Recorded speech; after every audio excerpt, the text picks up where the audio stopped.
pagi dan salam sejahtera untuk kita semua. Perkenalkan, nama saya Bernadetta Buikali SAG, Guru Mata Pelajaran Pendidikan Agama Katolik dan Budi Pekerti di Sekolah Dasar Impres Ekuran, Kabupaten Malaka, Provinsi Nusa Tenggara Timur, sekaligus sebagai mahasiswa PPG dalam jabatan tahun 2025 di LPTK Sekolah Tinggi Katolik Santo Yakobus Merauke. Pada kesempatan hari ini, Jumat tanggal 9 Mei tahun 2025, saya akan melaksanakan kegiatan praktek pembelajaran untuk memenuhi ujian kinerja. Praktek pembelajaran hari ini saya akan melaksanakannya di kelas 4 dengan topik menghayati perintah Allah dalam kehidupan bersama. Subtopik menghormati milik orang lain. Selamat menyaksikan, Tuhan memberkati.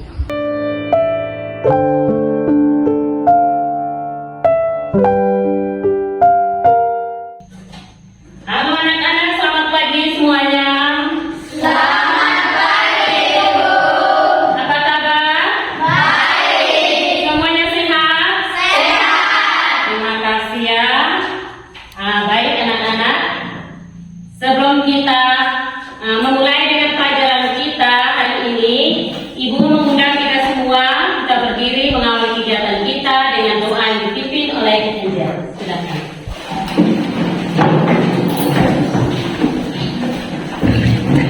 Marilah kita berdoa, sikap berdoa keras. Dalam nama Bapa, ya Tuhan, terima kasih karena Engkau telah melindungi kami dari rumah hingga sampai ke sekolah ini. Ya Tuhan, sekarang kami memulai pelajaran. Bukalah otak dan pikiran kami agar kami memulai pelajaran dengan baik. Semua doa dan permohonan ini kami satukan lewat perantaraan Kristus Tuhan kami. Amin. Salam Maria. Salam Maria, penuh rahmat, Tuhan sertamu.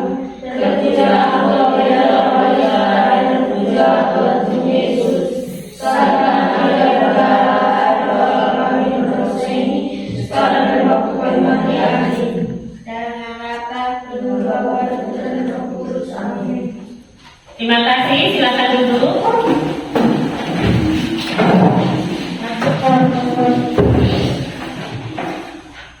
Baik anak-anak, sebelum kita mulai dengan materi kita hari ini, Ibu mengecek dulu kehadiran ya, kehadiran dari anak-anak semuanya. Saya lihat daftar hadir, Ibu mengecek dulu. Johanna Angeli Sebolotu, hadir Ibu. Dominga Yani Yuritae, Hadir Ibu. Gabriela Anissa Tae, Hadir Ibu. Justina Marco, Hadir Ibu. Yuni Arista Lukan, Hadir Ibu. Novia Marcela Arianti Bete, Hadir Ibu. Antonius Elvanti, Hadir Ibu. Febronius Kapitan, Hadir Ibu. Alfred Equino Bau, Hadir Ibu. Didi Prisley, Hadir Ibu. Gracia Polri Anggunesti Molo, Hadir Ibu. Maria Kalista Usbobo. Hadir Ibu. Semuanya hadir ya? Ya. Oke, terima kasih. Yang anak masih ingat tepuk semangatnya? Masih. Kalau begitu, mari kita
Sekarang kita masuk pada materi kita hari ini dengan topik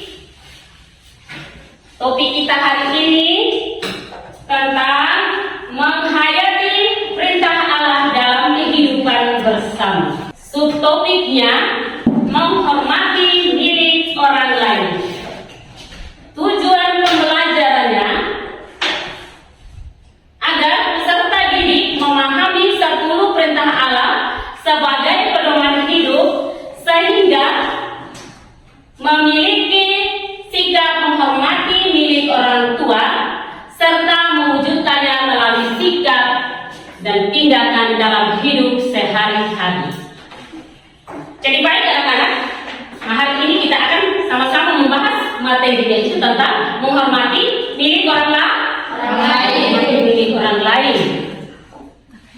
Apakah anak-anak pernah meminjam barang milik teman? Berupa apa?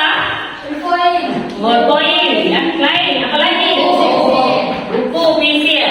Atau sebaliknya, pernahkah barang Anda dipinjam oleh teman? Sama ya, pinjam bolpoin, buku, dan lain sebagainya. Barang-barang yang kita pinjam atau kita meminjamkan kepada teman, pada suatu ketika kita mengembalikannya itu harus dalam keadaan yang apa, Pak? Baik. Dalam keadaan yang apa? Sempurna. Itu sudah menandakan bahwa kita sudah menghormati milik orang lain. Jadi menandakan bahwa sudah menghormati milik orang lain. Jadi di sini Ibu menyiapkan cerita tentang pencuri istana bakal bikin ogah lakukan perbuatan jahat. Jadi cerita ini nanti kita minta teman kita Kalista untuk maju ke depan. Kita yang lain Ibu bagikan lembarannya untuk kita sama-sama menyimak. Dan karena sebentar ada beberapa pertanyaan tentunya akan kita bahas bersama ya. Oke, Kalista silakan maju membacakan teks itu ceritanya.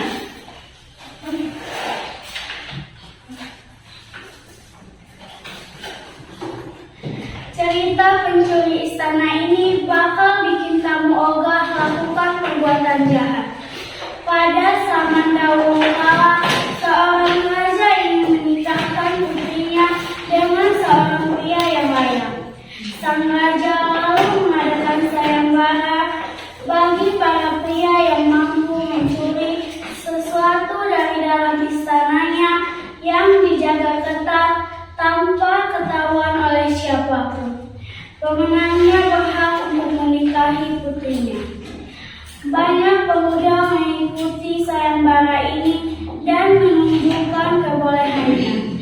Mereka mengerahkan berbagai kelihayan dan kesaktian untuk menerobos penjagaan ketat di istana, dan pada hari penentuan para peserta dikumpulkan. Pemuda pertama dipanggil menghadap raja dan ditanya hasilnya. Ia menjawab, "Saya mencuri batu rubi ini dan tak seorang pun di istana yang mengetahuinya." Raja menjawab, "Bukan kamu pemenangnya."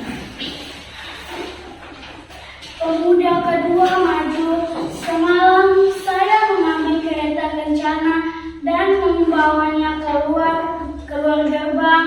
Para penjaga saya buat terlelap semua. Tak ada yang melihat saya." Raja mempersilahkan peserta itu duduk kembali.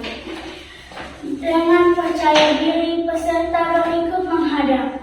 "Ampun Paduka, saya yang mengambil mahkota Paduka dari kamar Paduka dan seluruh barisan pertahanan istana tak ada yang menyadarinya." Raja menggelengkan kepala. Semua orang jadi bingung karena masih saja belum ada yang dinyatakan sebagai pemenang. Akhirnya, seorang pemuda menghadap dengan tangan kosong apapun. Raja bertanya, mengapa? Pemuda tersebut menjawab, sungguh tidak mungkin kita bisa mencuri tanpa ketahuan oleh siapapun, karena setidaknya selalu ada satu orang yang mengetahuinya, yaitu diri kita sendiri. Raja pun tertawa lebar dan menyambut sang menantu barunya. Betapa membahagiakannya dunia ini jika setiap orang mengindahkan suara hatinya, karena setiap perbuatan baik atau buruk sesungguhnya kita mengetahuinya. Sebab di dalam hati nurani kita sesungguhnya ada rasa malu untuk berbuat buruk dan rasa takut akan akibatnya. Sekian dan terima kasih. Baik, terima kasih. Mari kita tepuk tangan untuk teman kita Kalista yang telah membacakan teks cerita tersebut. Sekarang ada beberapa cerita terkait dengan beberapa pertanyaan ya. Pertanyaan terkait dengan cerita yang sudah dibacakan oleh teman tadi. Bahkan kita juga sempat menyimak ya.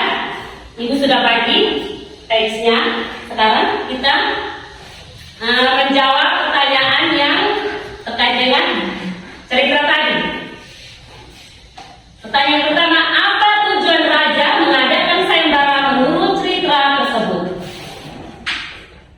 Saya Ibu, Silakan. untuk menemukan pasangan yang layak bagi putrinya. Ya, bagus. Mari kita beri tepuk tangan. Ada jawaban yang lain yang kamu tangan? Saya Ibu, Ya, silakan. menunjukkan kehebatan dalam berjuang. Ya, terima kasih. Kita ada yang lain? Silakan. Amilus. Kopi.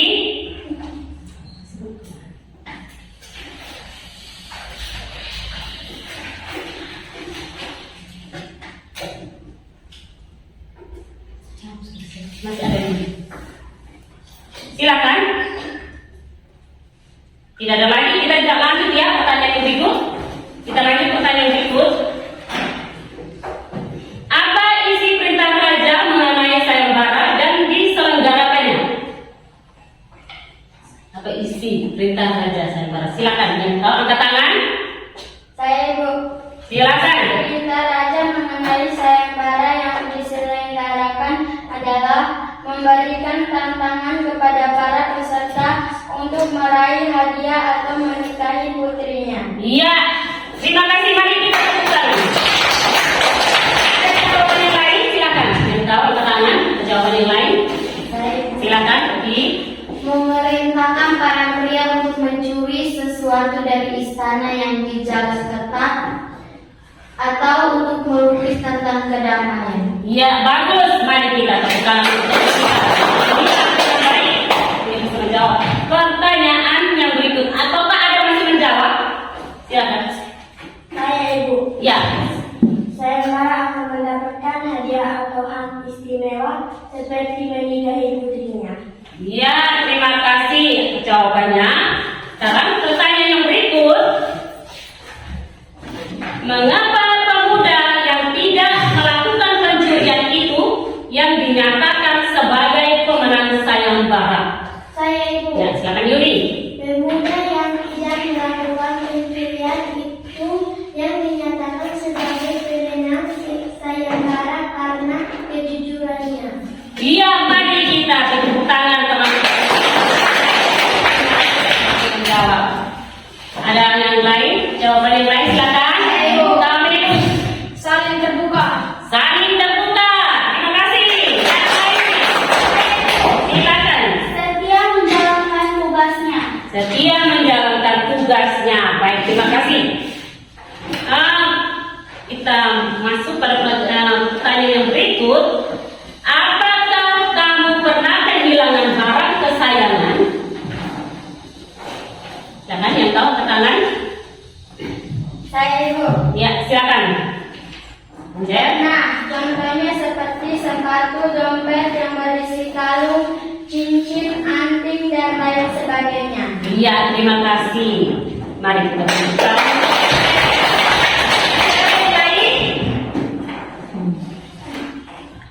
Ya. Ada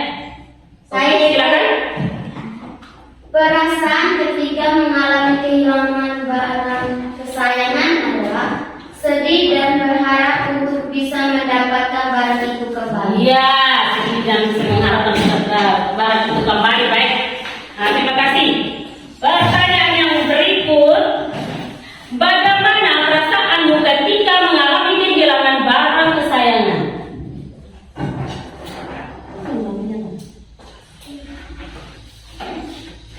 Sudah? Yang tahu tangan? Saya Ibu. Ya. Perasaan ketika mengalami kehilangan barang kesayangan adalah sedih dan berharap untuk bisa mendapatkan barang itu kembali.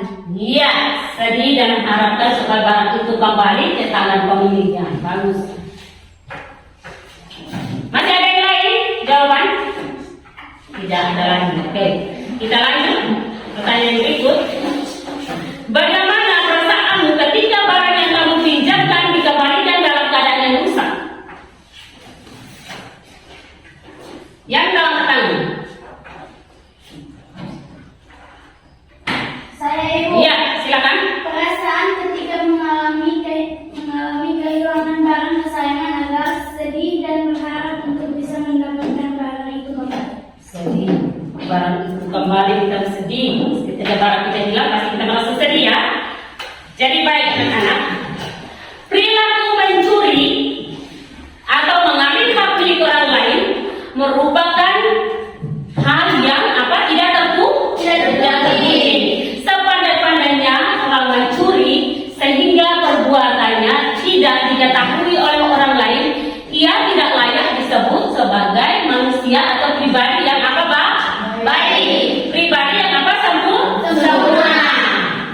Dalam 10 perintah Allah, hukum yang ke-7 dan ke-10 mengajarkan supaya kita itu harus menghormati milik orang lain. Siapa yang tahu perintah Allah hukum yang ke-7? Saya Ibu. Ya, Jangan mencuri. jangan mencuri. Mari kita beritahu. 10 perintah Allah hukum yang ke-10. Yang tahu angkat tangan? Saya Ibu. Ya. Jangan ingin akan milik sesama manusia secara tak adil. Jangan ingin akan milik sesama manusia secara tak adil. Barangnya teman harus diserahkan kembali kepada siapa pemiliknya. Dalam kitab Imamat bab 6 ayat 2 sampai dengan 6 dikatakan bahwa jangan mencuri, jangan merampas, jangan memungkiri. Orang yang mencuri janganlah dia mencuri lagi. Jadi baik, sekarang anak-anak kita mulai bentuk kelompok untuk kita diskusi ya. Nanti ubahkan lembaran kerjanya untuk kita berdiskusi. Silakan Anda membentuk kelompoknya.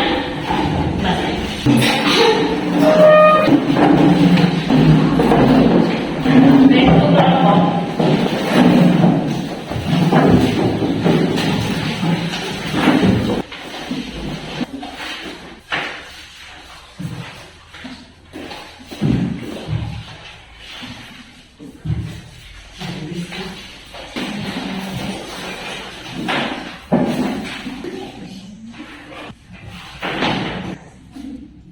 Kelompoknya sudah selesai semuanya?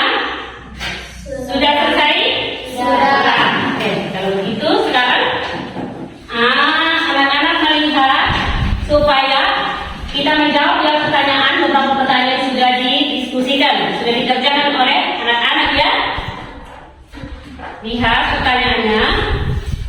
Pertanyaan nomor 1, mengapa tindakan mencuri, merampas, memungkiri atau bersumpah dusta disebut dosa? Saya Ibu. Ya, silakan. Tindakan mencuri, merampas, memungkiri atau bersumpah dusta disebut dosa karena mereka mengingkari hukum-hukum moral yang telah ditetapkan, termasuk perintah Tuhan yang menginginkan manusia hidup dalam cerita kasih dan keadilan. Kita kasih dan keadilan. Ya, terima kasih. Mari kita beri tepuk tangan. Masih ada jawaban lain? Saya Ibu. Ya, silakan. Mencuri adalah mengambil barang milik orang lain tanpa izin. Ya, terima kasih. Mari kita beri tepuk tangan untuk teman kita. Bagaimana? Masih ada jawaban yang lain? Saya Ibu. Ya, silakan. Merampas adalah mengambil barang milik orang lain dengan paksa atau kekerasan. Iya, terima kasih. Mari kita beri tepuk tangan ya. Sekarang kita masuk pada pertanyaan berikut. Menurut Paulus di dalam Efesus bab 4 ayat 28, mengapa orang yang pernah mencuri harus bekerja keras? Yang tahu pertama. Saya Ibu. Iya, silakan. Orang yang pernah mencuri harus bekerja keras karena agar dapat memberikan nafkah hidupnya sendiri dan juga dapat berbagi dengan orang yang membutuhkan. Terima kasih. Mari kita buka. Masih ada jawaban yang lain? Silakan. Saya Ibu. Ya. Berpartisipasi dalam ekonomi yang jujur dan melakukan pekerjaan yang bermanfaat. Ya, terima kasih. Mari kita buka. Yang lain kami silakan menjawab kami. Saya Ibu. Ya. Melakukan pekerjaan yang baik dengan tangannya sendiri. Ya, terima kasih. Mari kita. Pertanyaan yang terakhir, mengapa orang yang kekurangan harus dibantu? Saya. Ya, silakan. Orang yang kekurangan harus dibantu karena manusia merupakan makhluk sosial yang tidak bisa hidup sendiri atau butuh pertolongan orang lain. Ya, untuk pertolongan. Terima kasih. Teman-teman, coba yang lain ya. Masih ada yang lain? Masih ada? Saya Ibu. Iya. Menciptakan rasa peduli dan kasih sayang antara manusia, mempererat tali persaudaraan dan menciptakan suasana damai dan rukun. Ya, suasana damai dan rukun. Mari kita beri tepuk tangan. Teman kita sudah menjawab dengan baik. Sekarang di sini Ibu ada menyiapkan sebuah cerita tapi berupa video ya. Video yang akan kita tonton bersama. Setelah itu kita simak baik-baik karena sebentar ada beberapa pertanyaan ya yang Ibu ajukan untuk dijawab ya. Nah, baik, sekarang semua balik menghadap ke laptop untuk menonton video. Langsung balik ke sini untuk menonton video.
Baik, terima kasih anak-anak.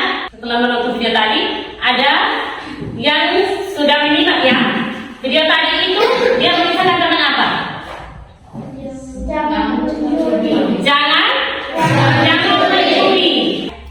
Sekilas untuk Ibu merangkum dari cerita tadi. Jadi, baik, ternyata perilaku mencuri itu ternyata tidak baik ya. Mencuri ternyata tidak baik. Itu kita sudah melanggar perintah Allah yang berapa tadi? 7. Baik, anak-anak, dari semua pembahasan kita hari ini, Ibu mau beri kesimpulan bahwa kepemilikan merupakan salah satu hak dasar pribadi manusia, sehingga tidak seorang pun yang berhak untuk mengambil atau mencuri dan merampas hak kita mengambil hak milik orang lain, harus kita mengembalikan kepada siapa? Pemilik. Harus mengembalikan kepada si pemiliknya. Mungkin pelajaran kita hari ini cukup dulu sampai di sini ya.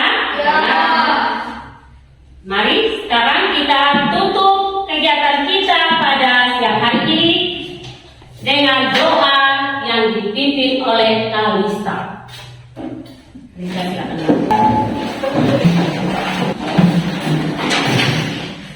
Siap gerak, kita berdoa dalam nama Bapa, dan Roh Kudus. Amin. Ya Tuhan, terima kasih karena Engkau telah menemani kami dari pagi pelajaran hingga akhir ini. Ya Tuhan, sekarang lagi kami mau pulang ke rumah kami masing-masing. Kiranya Tuhan menolong kami agar kami tiba di rumah kami dengan selamat. Semua doa dan permohonan ini kami satukan melalui pengantaran Kristus Tuhan kami. Amin. Dalam nama Bapa, dan Roh Kudus. Amin. Ya, terima kasih ya anak-anak. Pelajaran sudah selesai ya. Baik, terima kasih ya. Selamat siang.